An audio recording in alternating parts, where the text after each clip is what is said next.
Doctor Mohan Yadav आज मध्य प्रदेश के वजीर आला के ओहदे का लेंगे हलफ। भोपाल के लाल परेड ग्राउंड में मुनक्किदा तकरीब में वजीर आजम नरेंद्र मोदी, वजीर दाखिला अमित शाह और पार्टी सदर जेपी नड्डा समेत कई मौजूद शख्सियात होंगी शिरकत।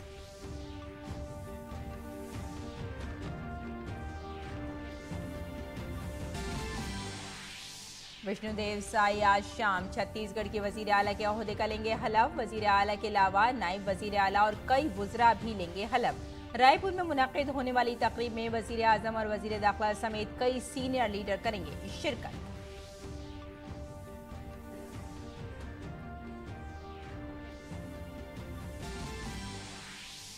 पार्लियामेंट के दोनों ऐवानों में आज कानून साजी के अहम काम फहरिस्त बंद। जीएसटी दूसरा तरमीमी बिल 2023 और पोस्ट ऑफिस तरमीमी बिल 2023 समेत कई बिल आज लोकसभा में होंगे पेश।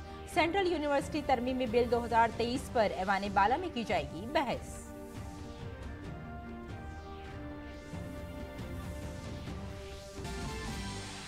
पार्लियामेंट पर दहशतगर्दाना हमले की 22वीं बरसी आज। 2001 में आज ही के दिन दुनिया की सबसे बड़ी जमहूरियत के मंदिर पर हुए दहशतगर्दाना हमले को भारतीय जवानों ने किया था नाकाम।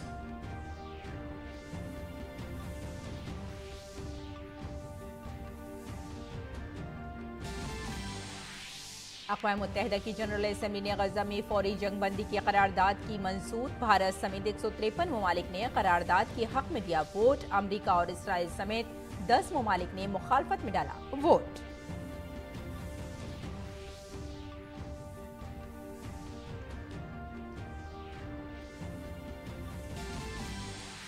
और खेल की खबरों में जनूबी अफ्रीका में जारी 3 T20 मैचों की सीरीज के दूसरे मैच में जनूबी अफ्रीका ने भारत को 5 रन से दी शिकस्त। सीरीज में 1-0 की बढ़तरी हासिल।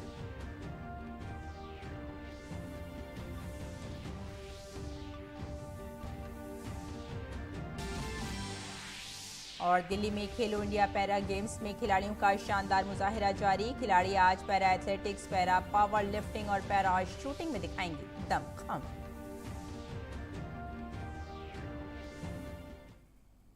आदाब नाजरीन, खबरनामे में आपका इस्तकबाल है। मैं हूं आपके साथ रेशमा फारूकी। आइए तफसील से आप खबरों पर नजर डालते हैं। मध्य प्रदेश में बीजेपी कानून साज पार्टी के लीडर मुंतखब होने वाले डॉक्टर मोहन यादव आज रियासत के वजीर आला के ओहदे का हलफ लेंगे। हलफ बर्दारी का प्रोग्राम भोपाल के लाल परेड ग्राउंड में होगा। वजीर आला के अलावा नायब वजीर आला और कई वुज़रा भी हलफ लेंगे। लेजिस्लेचर पार्टी मीटिंग में राजेंद्र शुक्ला और जगदीश देवड़ा को नायब वजीर आला बनाने का फैसला किया गया। हलफ बर्दारी की तकरीब में वजीर आजम नरेंद्र मोदी, वजीर दाखिला अमित शाह, पार्टी सदर जेपी नड्डा समेत कई मौजूदीन शिरकत करेंगे। लाल परेड ग्राउंड में मुनक्किद होने वाली तकरीब हलफ बर्दारी में तकरीबन 2000 अफराद के बैठने का इंतजाम किया गया है। छत्तीसगढ़ में भी आज नई हुकूमत बनेगी। विष्णुदेव साई आज वजीर आला के ओहदे का हलफ लेंगे। हलफ बर्दारी की तकरीब राजधानी रायपुर के पुलिस परेड ग्राउंड में होगी। वजीर आला के अलावा नायब वजीर आला और कई वुज़रा भी हलफ लेंगे।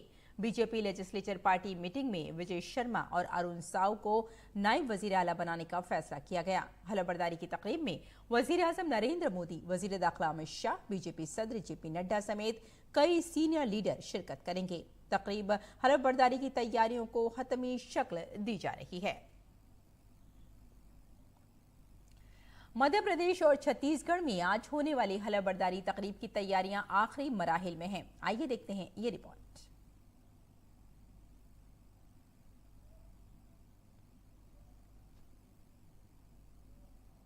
ताजपोशी की तैयारी है। मध्य प्रदेश और छत्तीसगढ़ के नए वज़ीर आला आज हलफ लेंगे। सबसे पहले अगर हम मध्य प्रदेश की बात करें तो नए वज़ीर आला मोहन यादव की तकरीब हलफ बर्दारी की तैयारियां जोरों पर हैं। भोपाल के मोतीलाल नेहरू स्टेडियम में एक बहुत बड़े डोम को तैयार किया जा रहा है। तकरीबन 2000 अफराद के बैठने का इंतजाम किया गया है। तकरीब में वजीर आजम नरेंद्र मोदी, वजीर दाखिला अमित शाह, पार्टी सदर जेपी नड्डा समेत कई मौजूदीन शिरकत करेंगे। मध्य प्रदेश में वजीर आला मोहन यादव के साथ राजेंद्र शुक्ला और जगदीश देवड़ा को नायब वजीर आला बनाया गया है।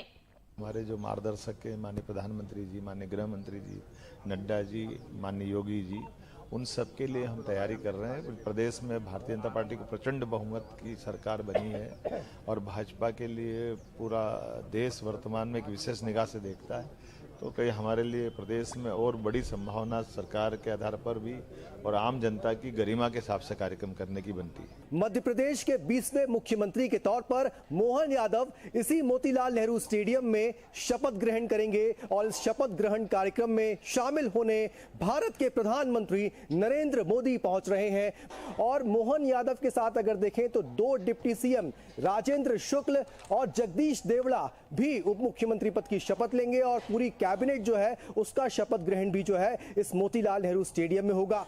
दूसरी तरफ छत्तीसगढ़ असेंबली इंतखाबात में तारीखी अक्सरियत हासिल करने वाली बीजेपी आज होने वाली हलफबरदारी की तकरीब को भी तारीखी बनाने की तैयारी कर रही है। विष्णुदेव साय और उनकी काबीना रायपुर के पुलिस ग्राउंड में हलफ लेंगे।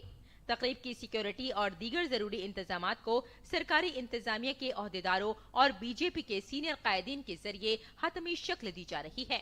दरियासना बीजेपी लेजिस्लेचर पार्टी के लीडर और वजीर आला नामजद करदा विष्णुदेव साई ने मंगल को राजभवन में छत्तीसगढ़ के गवर्नर विश्वभूषण हरिचंदन से मुलाकात की। इस दौरान हलफबरदारी की तैयारियां और रियासत के मफाद से मुतालिक उमूर पर तबादला ख्याल किया गया। इससे पहले नामजद वजीर आला विष्णुदेव साय रायपुर में राम मंदिर पहुंचे। विष्णुदेव साय ने कहा कि बीजेपी ने उन्हें इस ओहदे के लिए मुंतखब किया है और वो आने वाले 5 सालों में छत्तीसगढ़ की तरक्की के लिए हर मुमकिन कोशिश करेंगे। छत्तीसगढ़ में बीजेपी ने नायब वजीर आला विजय शर्मा और अरुण साव को बनाया है, जबकि साबिक वजीर आला रमन सिंह को स्पीकर बनाया गया है। भारतीय जनता पार्टी ने छत्तीसगढ़ प्रदेश के मुख्यमंत्री का दायित्व सौंपा है और ये मुख्यमंत्री का दायित्व बहुत चुनौती भरा है। और आज हम भगवान राम के दरबार में आए थे उनसे आशीर्वाद लेने कि अब ताज तो मिल गया लेकिन इसको 5 साल ठीक से निभा पाए, छत्तीसगढ़ का सभी वर्गों का समुचित विकास कर पाए, छत्तीसगढ़ पूरे देश में विकास की दृष्टि से अपना एक अच्छा स्थान बनाए। काबिले जिक्र है कि बीजेपी ने मध्य प्रदेश में इख्तिदार पर अपना तसल्लुत बरकरार रखा है। असेंबली इंतखाबात में बीजेपी ने कांग्रेस को बुरी तरह शिकस्त दी और छत्तीसगढ़ में उसने कांग्रेस को इख्तिदार से बेदखल कर दिया। पार्टी ने रियासती असेंबली की 90 में से 54 सीटें जीती हैं, जबकि कांग्रेस को सिर्फ 35 सीटों से ही मुतमईन होना पड़ा। Bureau report, DD news Urdu खबरें।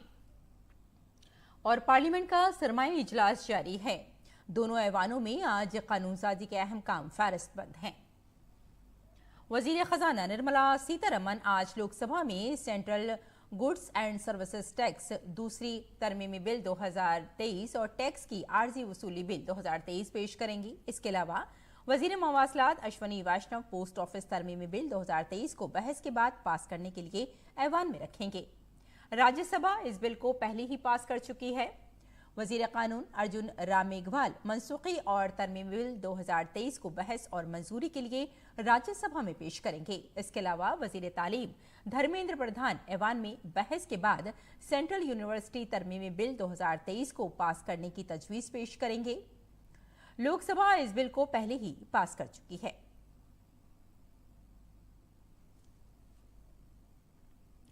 पार्लियामेंट पर दहशतगर्दाना हमले की आज 22वीं बरसी है। 22 साल कबल 13 दिसंबर 2001 को दुनिया के सबसे बड़े जमहूरियत के मंदिर पार्लियामेंट हाउस पर दहशतगर्दों ने हमला किया था।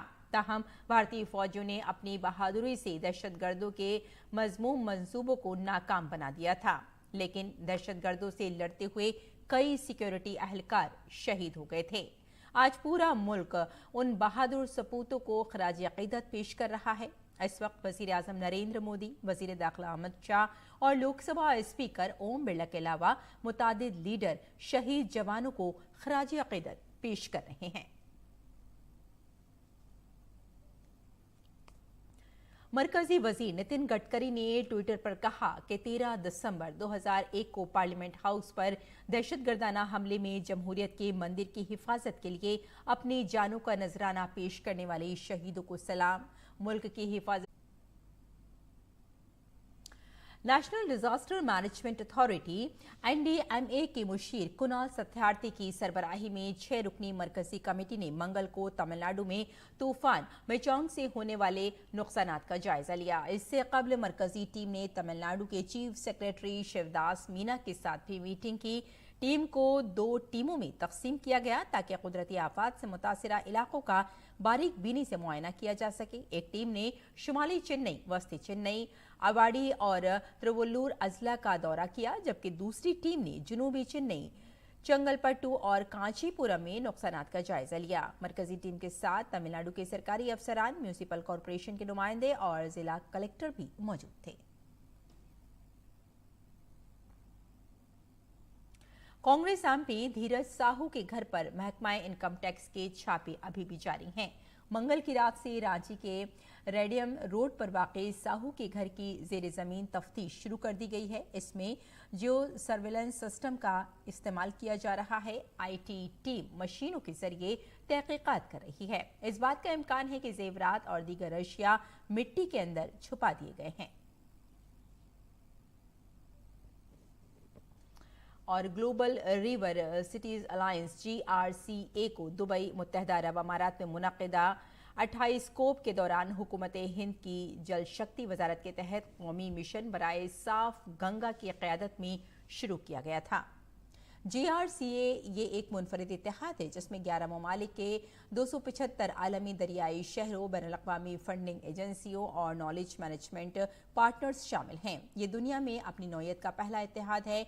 GRCA का आगाज दरिया के तहफ़्फ़ुज़ और पानी के पायदार इंतजाम की तरफ आलमी कोशिशों में एक अहम कदम है। वीडियो पैगाम के जरिए GRCA की लॉन्चिंग तकरीब से खिताब करते हुए मरकजी जल शक्ति वजीर गजेंद्र सिंह शेखावत ने वजीर आजम नरेंद्र मोदी की रहनुमाई और इसे फरोग देने के लिए 2021 में शुरू किए गए रिवर सिटीज अलायंस RCA पर रोशनी डाली। पायदार तरक्की के लिए दरियाई शहरों की अहमियत पर जोर दिया। गजेंद्र सिंह शेखावत ने आबो हवा की तब्दीली के खिलाफ आलमी कोशिशों में एक अहम पेशरफ्त के तौर पर शहरी पानी के इंतजाम को शहरी मनसूबाबंदी में जम करने और कोप 28 में GRCA के आगाज के जरिए RCA को ग्लोबलाइज करने के विजनरी हदफ पर जोर दिया। मरकजी जल शक्ति वजीर ने पायदार दरिया पर मबनी तरक्की में भारत के अहम रोल पर जोर दिया। इस इक़दाम को मौसमियाती लचक और आने वाली नस्लों के बेहतर मुस्तकबिल के लिए एक रोड मैप के तौर पर देखा जा रहा है। उन्होंने मौसमियाती कार्रवाई की मजबूत हिमायत का इयादा किया।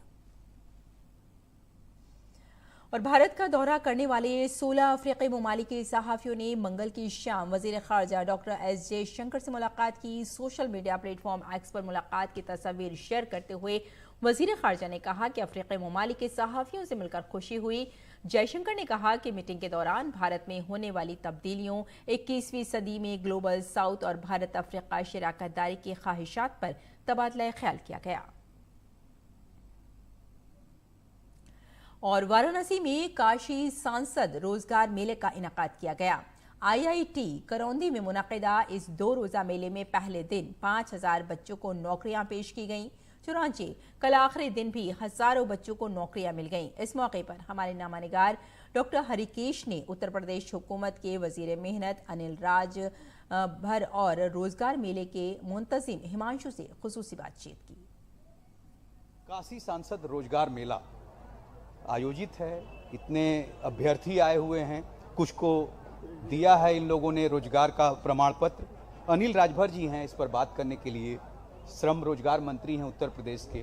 क्या कहेंगे आप काशी सांसद रोजगार मेले? पिछले 6 साल में 8 लाख से भी ज़्यादा लोगों को हमने निजी क्षेत्र में सेवा योजित किया है। अभी सांसद रोजगार मेले की चर्चा करें अगर हम, तो समझिए कि 5000 से ज़्यादा 9 तारीख को जो प्रथम चरण था उस दिन लोगों को रोजगार से जोड़ा गया और आज 15,000 से भी ज़्यादा ये संख्या बढ़ने वाली है। भारतीय जनता पार्टी भी लगी हुई है इसके प्रचार प्रसार में कि युवा इसको जाने और जागरूक होकर इस तरह के रोजगार मेलों में आएँ। काशी के वाराणसी के जिलाध्यक्ष हंसराज विश्वकर्मा जी हैं, आप किस तरह से युवाओं को जोड़ रहे हैं इस रोजगार मेले से? सरकारी सेक्टर में 8 लाख से ज़्यादा उन्होंने नौकरी सरकारी सेक्टर में दे दिया है और कई लाख जो है बेरोजगारों को प्राइवेट निजी सेक्टर में काम देने का काम किया है। बहुत ही भव्य दिव्य आयोजन हुआ और इसकी जो जिम्मेदारी जिले भर की थी इस रोजगार मेले को आयोजित करने की, वो यहाँ के सीडीओ हिमांशु नागपाल जी के कंधों पर थी। तो जी कैसा रहा, कितनी कंपनियां आई और कितने लोगों को रोजगार मिला? दुनिया भर की अलग अलग कंपनीज इंटरनेशनल प्लेसमेंट्स के लिए भी यहाँ पर आई। पहले दिन 9 तारीख को 154 कंपनीज, 154 कंपनीज, जिनमें 5098 बच्चे सेवायोजित हुए। और आज दूसरे दिन भी हमारी 12 तारीख को 150 से ऊपर कंपनियां अलग अलग वैकेंसीज के साथ 15,000 से ऊपर वैकेंसीज लेकर आई हैं। जो भी युवा यहाँ पर आए हैं वो निराश न हों, यही उस उद्देश्य है इस रोजगार मेले का। और उम्मीद करते हैं कि जो आज यहाँ पर आए हैं उन अच्छी प्रगति के साथ इस मेले में अवसर प्राप्त कर पाएंगे रोजगार का। कैमरा पर्सन मनीष सिंह के साथ doctor Hitesh Bahadur Singh Gautam, DD news, Varanasi.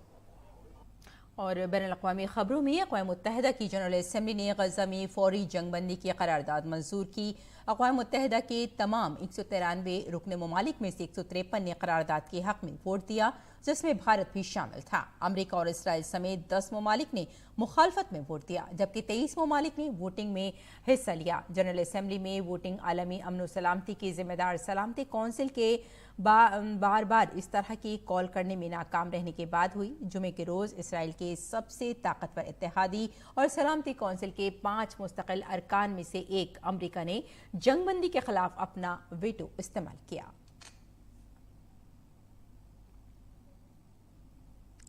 अक़वाम मुत्तहिदा में भारत के मुस्तकिल मंदूब रुचिरा कंबोज ने कहा कि इसराइल और हमास तनाज़ा एक बहुत बड़ा इंसानी बहरान है, जिसमें बड़े पैमाने पर इंसानी जानों का नुकसान हुआ है। कंबोज ने कहा कि बैनुल-अक़वामी इंसानी कानून पर हर हाल में अमल किया जाना चाहिए। उन्होंने कहा कि भारत ने हमेशा बातचीत के जरिए इसराइल फ़लस्तीन मसले के 2 रियासती हल की हिमायत की है। इसके साथ ही रुचिरा कंबोज ने कहा कि भारत इस वक्त खित्ते को दरपेश बहुत से चैलेंजों से निमटने के लिए मुश्तरका बुनियाद तलाश करने में बैनुल-अक़वामी बिरादरी की यकजहती का खैर मकदम करता है। इसराइल और हमास के दरमियान जारी जंग के दरमियान अमरीकी सदर जो बाइडन का बड़ा बयान सामने आया है। सदर जो बाइडन ने कहा कि इसराइल आम शहरियों पर अंधाधुंध बमबारी की वजह से गजा में हमास के अस्करियत पसंदों के खिलाफ जंग में बैनुल-अक़वामी हिमायत खो रहा है। बेंजामिन नेतन्याहू ने हाल ही में कहा था कि हमास के खिलाफ जंग में अमरीका उनके साथ है। उन्होंने कहा था कि इसराइल हमास को मुकम्मल तौर पर तबाह करके यरगमानियों को रिहा कराएगा। वाशिंगटन में फंड रेजिंग तकरीब के दौरान जो बाइडन ने कहा कि बेंजामिन नेतन्याहू को अब अपनी सख्त हुकूमत में तब्दीलियां लाने की जरूरत है। बाइडन का ये बयान ऐसे वक्त में सामने आया है जब व्हाइट हाउस के कौमी सलामती के मुशीर जैक सुलेमान रवा हफ्ते इसराइल का दौरा करने वाले हैं। वो इसराइल की जंगी काबीना से मुलाकात करेंगे। और अमेरिकी सदर जो बाइडन ने कहा है कि उनका मुल्क जब तक मुमकिन होगा यूक्रेन को जरूरी हथियारों और आलात की फरहमी जारी रखेगा। वाशिंगटन डीसी में व्हाइट हाउस में यूक्रेन के सदर व्लादिमीर ज़ेलेंस्की के साथ मुश्तरका प्रेस कॉन्फ्रेंस से खिताब करते हुए जो बाइडन ने कहा कि यूक्रेन ने रूस के ज़ेरे कब्जा 50% इलाका दोबारा हासिल कर लिया है।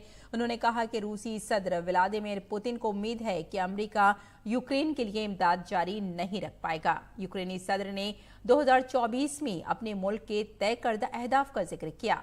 ज़ेलेंस्की ने वाशिंगटन डीसी में अमरीकी रहनुमाओं से भी मुलाकात की ताकि यूक्रेन के लिए 61 अरब डॉलर की दिफाई इमदाद पर तबादला ख्याल किया जा सके।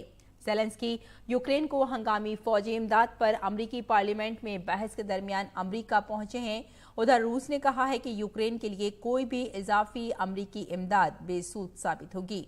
क्रेमलिन के तर्जुमान दिमित्री पेस्कोव ने कहा कि यूक्रेन को मिलने वाले अरबों डॉलर इसके लिए जंग में नई कामयाबियां लेकर आए हैं और नई इमदाद मुस्तकबिल में इसके किसी काम की नहीं होगी। पाकिस्तान के शहर डेरा इस्माइल खान में पाकिस्तानी फौज पर खुदकुश हमले में पाक फौज के 23 जवान शहीद हो गए। दहशतगर्दों ने घात लगाकर सिक्योरिटी फोर्सेस की चेक पोस्ट को निशाना बनाया। सिक्योरिटी फोर्सेस ने दहशतगर्दों की पोस्ट में दाखिल होने की कोशिश नाकाम बना दी। इसके बाद ही दहशतगर्दों ने खुदकुश हमले की हिकमत अमली इख्तियार की। उन्होंने बारूद से भरी गाड़ी चेक पोस्ट पर चढ़ाई और खुदकुश बम से हमला किया। धमाके से एक इमारत मुनहदिम हो गई, जिससे 23 फौजी हलाक हो गए। और आइए नाज़रीन अब नजर डाल लेते हैं दिल्ली से शाये कुछ उर्दू अखबारात पर।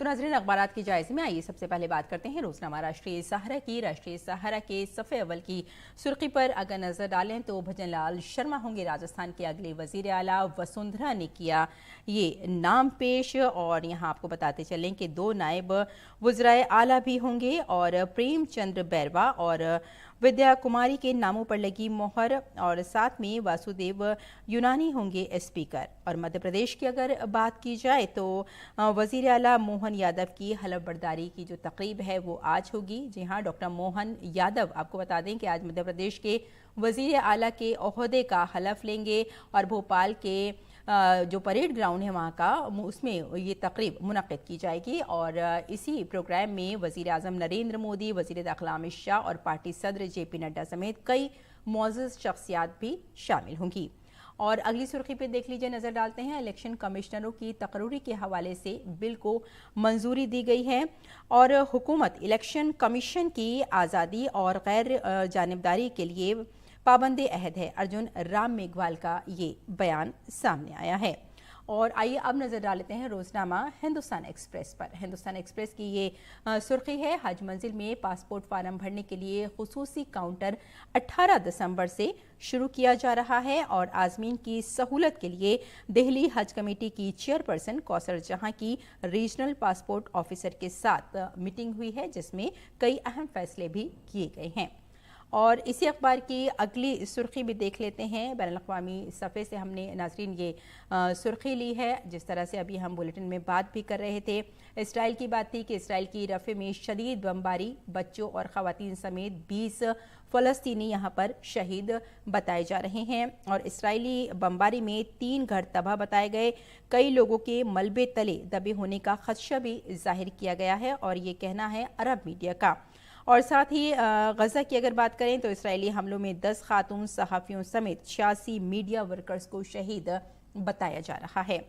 और आइए अब नज़र डाल लेते हैं रोजनामा हमारा समाज पर। हमारे समाज की ये सफ़े अव्वल की सुर्खी है, मुल्क में नैनो यूरिया की पायदार में इजाफा किया जा रहा है। और आपको यहाँ ये बताते चलें कि केमिकल और फर्टिलाइज़र के वज़ीर मनसुख मांडविया ने राज्यसभा में कल ये बयान दिया था और कहा था कि मुल्क में नैनो यूरिया की पैदावार में इजाफा किया जा रहा है और 2025 तक 13 प्लांट इसमें काम करना शुरू कर देंगे। और इसी अखबार की एक और सुर्खी देख लेते हैं। इसरो की एक अच्छी खबर है, इसरो का 2040 तक हिंदुस्तानी खलाबाजों को चांद पर भेजने का मंसूबा बताया गया है और चंद्रयान 3 की कामयाबी के बाद इसरो ने ये फैसला लिया है। और एक और सुर्खी देख लेते हैं, हुकूमत किसानों को ड्रोन की ट्रेनिंग दे रही है, ऐसा हुकूमत का कहना है, ताकि जब किसानों को ड्रोन की ट्रेनिंग दी जाएगी तो उससे उनकी ज़िंदगियों में बदलाव आएगा और जो काश्तकारी करते हैं किसान उनमें काफ़ी बेहतरी आ सकती है। तो नाज़रीन ये था अखबारात का मुख्तसर जायज़ा और आइए अब बुलेटिन की जानिब लौटते हैं, कुछ और ख़बरों पर नज़र डाल लेते हैं। रुख कर लेते हैं खेल की खबरों का। जनूबी अफ्रीका के खिलाफ खेले गए T20 सीरीज़ के दूसरे मैच में भारत को 5 विकेट से शिकस्त का मुंह देखना पड़ा। 3 मैचों की सीरीज़ के दूसरे मैच में जनूबी अफ्रीका के कप्तान एडन मार्करम ने टॉस जीतकर गेंदबाजी का फैसला किया। पहले बल्लेबाजी करने आई भारतीय टीम बारिश की वजह से सिर्फ 19.3 ओवर ही खेल सकी। जब खेल रोका गया, भारत ने 7 विकेट के नुकसान पर 180 रन बना लिए थे। इसके बाद डकवर्थ लोइस उसूल की बुनियाद पर जनूबी अफ्रीका को 15 ओवर में 152 रन का हदफ मिला, जो जनूबी अफ्रीका ने 13.5 ओवर में हासिल कर लिया। इस फतेह के साथ ही जनूबी अफ्रीका ने इस सीरीज में 1-0 की बढ़तरी हासिल कर ली। सीरीज का तीसरा और आखिरी मैच 14 दिसंबर को जोहान्सबर्ग में खेला जाएगा। दिल्ली में खेलो इंडिया पैरा गेम्स में खिलाड़ियों का शानदार मुजाहिरा जारी है। आज खेलो इंडिया पैरा गेम्स के पहले एडिशन के चौथे दिन खिलाड़ी para athletics, para power lifting और पैरा शूटिंग में अपना दमखम दिखाएंगे।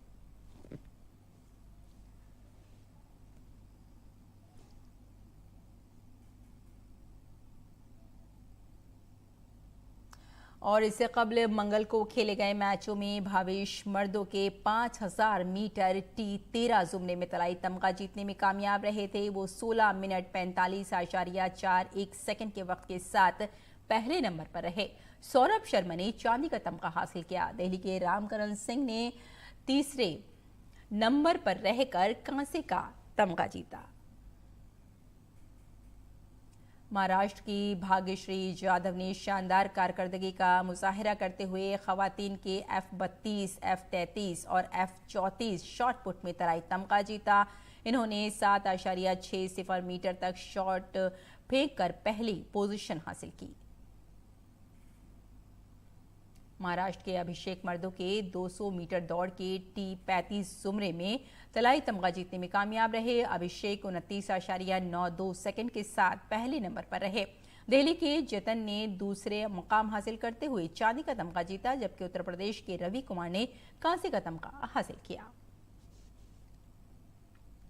खवातीन की 200 मीटर दौड़ के T11 और T12 जुमरे में उत्तर प्रदेश के सिमरन वत्स ने 26.21 सेकंड के वक्त के साथ सोने का तमगा जीता। आंध्र प्रदेश की ललिता ने चांदी और कर्नाटक की ज्योति ने कांसे का तमगा हासिल किया। और अब एक नजर मौसम के मिजाज पर।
तो नाज़रीन, खबरनामे में फिलहाल इतना ही। इजाजत दें। आदाब।